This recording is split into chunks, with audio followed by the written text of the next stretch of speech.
بسم اللہ الرحمن الرحیم۔ السلام علیکم ورحمۃ اللہ وبرکاتہ۔ دور کہیں مسجد میں اذان سنائی دے رہی تھی۔ وہ مندر میں اپنے محبوب کے ساتھ بیٹھی ہندوانہ رسم و رواج کے مطابق شادی کر رہی تھی اور اس کی آنکھوں کے سامنے اس کے بچپن کے مناظر گھوم رہے تھے۔ وہ اپنی ہم جولیوں کے ساتھ کھیل رہی تھی۔ اس کی عمر محض 7 سال تھی۔ کھیل کے دوران اس کا دوپٹہ زمین پر گرا تو اس نے اٹھانے کی زحمت نہ کی اور کھیل میں مشغول رہی، جبکہ مصلی پر کھڑی نماز عصر ادا کر رہی اس کی والدہ نے جب سلام پھیر کر اسے ننگے سر کھیلتے ہوئے دیکھا تو فوراً مصلی سے اٹھ کھڑی ہوئی۔ صحن میں نگاہ دوڑائی، زمین پر گرے دوپٹے کو اٹھا کر جھاڑا اور انتہائی شفقت سے اپنی بیٹی کو اپنے پاس بلا کر دوپٹے کو اس کے سر پر اسکارف کی صورت میں لپیٹ کر پن کر دیا تاکہ بار بار سر سے نہ اترے اور نہ ہی بچی کو دوپٹہ سنبھالنے میں دقت ہو۔ بچی کا نام زینب تھا اور جب زینب کی والدہ صاحبہ اس کے سر پر دوپٹہ اسکارف کی صورت میں لپیٹ رہی تھیں تو اس نے اپنی والدہ سے پوچھا کہ ماں، میرے سر پر ہر وقت دوپٹہ کیوں اڑاتی رہتی ہیں جبکہ میری سب سہیلیاں ننگے سر ہوتی ہیں؟ تب اس کی ماں نے جواب دیا تھا کہ بیٹا، یہ دوپٹہ حجاب ہے اور حجاب امت مسلمہ کی بیٹیوں کی پہچان ہے۔ حجاب فاطمۃ الزہرا سلام اللہ علیہا کی میراث میں سے ملا ہے، اس لیے ہر وقت خود کو ڈھانپ کر رکھنا ضروری ہے۔ پردے کا خیال نبی کریم صلی اللہ علیہ وآلہ وسلم کی بیٹی کو اس حد تک رکھنا پڑتا تھا کہ انہوں نے آخری وقت میں نصیحت فرمائی تھی کہ ان کا جنازہ رات کے وقت اٹھایا جائے تاکہ کسی غیر مرد کی ان پر نظر نہ پڑے۔ تو خود سوچو کہ جب اتنی عظیم ہستی کے لیے پردے کا اہتمام اس حد تک ضروری تھا تو ہم جیسے گناہ گاروں کے لیے کتنا ضروری ہوگا۔ مگر تب والدہ کی یہ باتیں زینب کی سمجھ میں نہیں آتی تھیں۔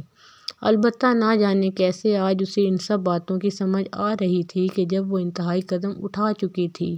زینب کو یاد تھا کہ جب اس کی والدہ مصلی پر بیٹھی اس کو پردے کے متعلق حضرت فاطمہ الزہرا کی باتیں بتا رہی تھی تو پڑوس کی آنٹی بھی گھر آ گئی تھی۔ انہوں نے اس کی والدہ کو کہا تھا بچی پر زیادہ زور نہ دو پردے کی خاطر، کیونکہ ایک تو یہ بچی ہے اور دوسرا اسلام گھر کے اندر بغیر دوپٹے کے رہنے کی اجازت دیتا ہے۔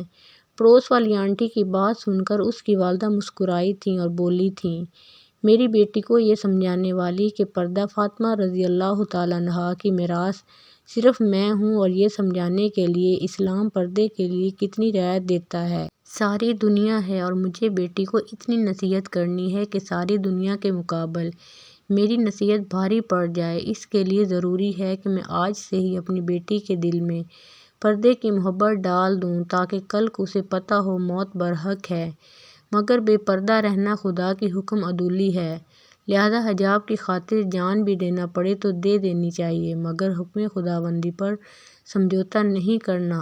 زینب کی والدہ کی باتیں سن کر پڑوس والی آنٹی خاموش ہو گئی تھیں اور زینب خود سہیلیوں کے ساتھ کھیلنے میں مشغول ہو گئی تھی۔ وقت گزرتا رہا، زینب کی پرورش عین اسلام کے مطابق ہوتی رہی، مگر اس کی دوستی کچھ ایسی دور جدید کی سوچ رکھنے والی لڑکیوں سے ہو گئی جن کے لیے مذہب سے زیادہ اہمیت خواہشات کی تھی۔ ان لڑکیوں کے ساتھ رہتے ہوئے اس نے ہندو لڑکوں سے بھی دوستی اور پھر ملنا ملانا شروع کر دیا۔ جب اس کی والدہ کو علم ہوا تو انہوں نے بیٹی پر گھر سے باہر نکلنے کی پابندی لگا دی، مگر اس پابندی کو اپنی انا کا مسئلہ بناتے ہوئے زینب راتوں رات ایک ہندو لڑکے کے ساتھ فرار ہو گئی۔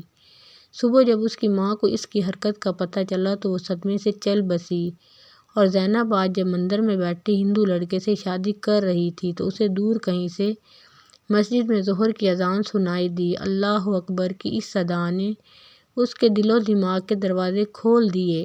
وہ مندر سے اٹھ کر سرپٹ مسجد کی طرف دوڑ پڑی۔ مسجد کی دہلیز پر پہنچ کر اس کے قدم رک گئے اور وہ وہیں بیٹھ کر رونے لگی۔ گزرنے والے کسی نمازی نے اسے وجہ پوچھی تو وہ کچھ بتانے کی بجائے ہچکیاں لینے لگی۔ نمازی نے اندر جا کر بچی کے متعلق امام صاحب کو بتایا۔ امام صاحب نے اپنی بیوی کو بھیج کر بچی کو مسجد کے اندر بنے اپنے حجرے میں بلا لیا، جہاں امام صاحب کی بیوی نے انتہائی شفقت سے پیش آتے ہوئے زینب سے اس کا مسئلہ پوچھا تو زینب نے ساری روداد سنا دی اور اس خواہش کا اظہار بھی کر دیا کہ وہ گھر واپس جانا چاہتی ہے۔ امام صاحب نماز پڑھا کر فارغ ہوئے اور نمازیوں کو مسجد میں رکنے کی تلقین کرتے ہوئے حجرے میں آئے۔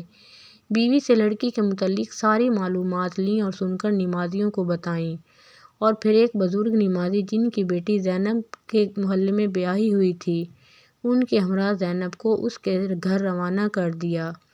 زینب راہ راست سے بھٹکنے کے بعد ہدایت ملنے پر دوبارہ واپس آ گئی، مگر اس کی سرکت کی وجہ سے اس کی ماں چھن گئی۔ وہ ماں جس کے قدموں تلے اس کی جنت تھی، وہ ماں جس نے اسے خاتون جنت کے نقش قدم پر چلانے کی ہر ممکن کوشش کی تھی۔ زینب آج بھی زندہ ہے اور اپنے فیصلے پر پچھتاتی ہے۔ وہ امت مسلمہ کی بیٹیوں کو بتانا چاہتی ہے کہ تمہارا ایک غلط فیصلہ تمہیں تمہارے رب، دین، ایمان اور والدین سے ہمیشہ کے لیے دور کر دیتا ہے۔ خدا کے لیے کبھی کوئی ایسا قدم نہ اٹھائیں جس میں ہمارے اللہ تعالیٰ کی رضامندی شامل نہ ہو۔ اگر کہانی پسند آئی ہو تو لائک کریں اور مزید سبق آموز کہانیوں کے لیے اس چینل کو سبسکرائب کریں۔